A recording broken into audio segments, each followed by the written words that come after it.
ప్రవేశపెట్టిన దళిత బంధు పథకం రెండవ విడత నిధులను కాంగ్రెస్ గవర్నమెంట్ అధికారంలోకి వచ్చుడుతోటే నిలిపివేసింది.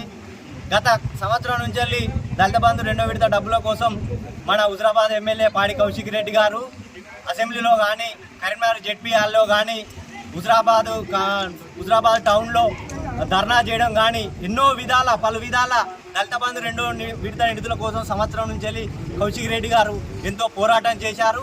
ఈరోజు కౌశిక్ రెడ్డి గారి పోరాట ఫలితమే ఈరోజు దళిత బంధు రెండో విడత నిధులను ప్రభుత్వం రిలీజ్ చేయడం జరిగింది. ఇలాగైతే కేసీఆర్ గారు రెండో విడత డబ్బులు దళితులకు ఎప్పుడో అకౌంట్లో వేయడం జరిగింది. కానీ వాళ్ళే ఫ్రీజ్ చేసి వాళ్ళే రిలీజ్ చేసి మేమే దళిత బంధు రెండో విడత డబ్బులు ఇచ్చిన వాళ్ళు పాలాభిషేకాలు పూలాభిషేకాలు చేసేవారు. ఇది సిగ్గుచేటు అని నేను చెప్తున్నాను. ఇది వీళ్ళు పాలాభిషేకాలు పూలాభిషేకాలు చేసుకుంటే రేపు రాబోయే ఎలక్షన్లో వీళ్ళు షేక్ అవ్వడం తప్పించి ఏం లేదు. ఇది కౌశిక్ రెడ్డి గారి పోరాటం ఫలితంతో దళిత బంధు రెండో విడతలు మంజూరు అయినాయి.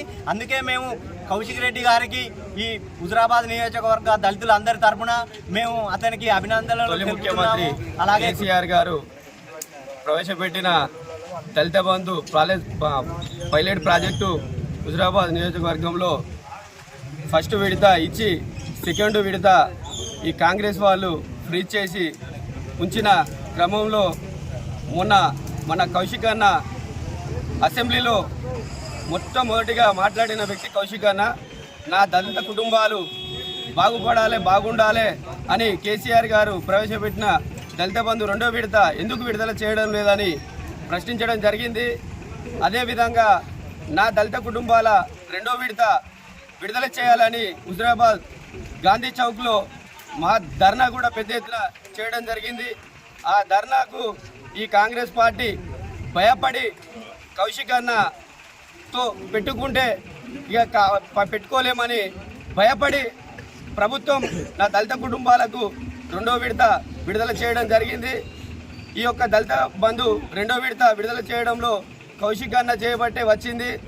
నా దళిత కుటుంబాలందరికీ కూడా ఈ విషయం తెలుసు. కానీ ఈరోజు దళిత బంధు రెండో విడత మేము ఇస్తున్నామని బాగుల కోసం అంబేద్కర్ గారు రచించిన రాజ్యాంగం ప్రకారం మరి ఆయన మా కోసం అయితే రాజ్యాంగాన్ని ఎట్లా రచించిండో మరి కేసీఆర్ కూడా మరి దళితులు బాగా వెనుకబడి ఉన్నారని మా కోసం ఆయన ముందు చూపుతోటి ఆలోచించి మా బాగును కోరుకున్న మా దళితుల దేవుడు కేసీఆర్ గారు.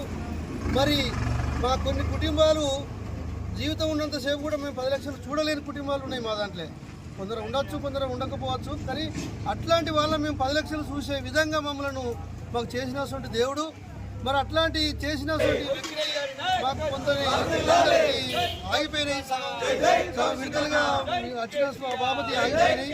మిగతా ఇచ్చే తుదకు మరి గవర్నమెంట్ మారడం వలన మరి అవి ఎరగబడిపోయినాయి. అవి ఫీజింగ్ పెడితే అవి కావాలని మా యొక్క నియోజకవర్గ ఎమ్మెల్యే గారు కన్నా మరి అసెంబ్లీలో మా కోసం గలం విప్పి కొట్లాడి మరి ఎన్నో సార్లు ఆయన విన్నవించుకోగా అది రావడం జరిగింది.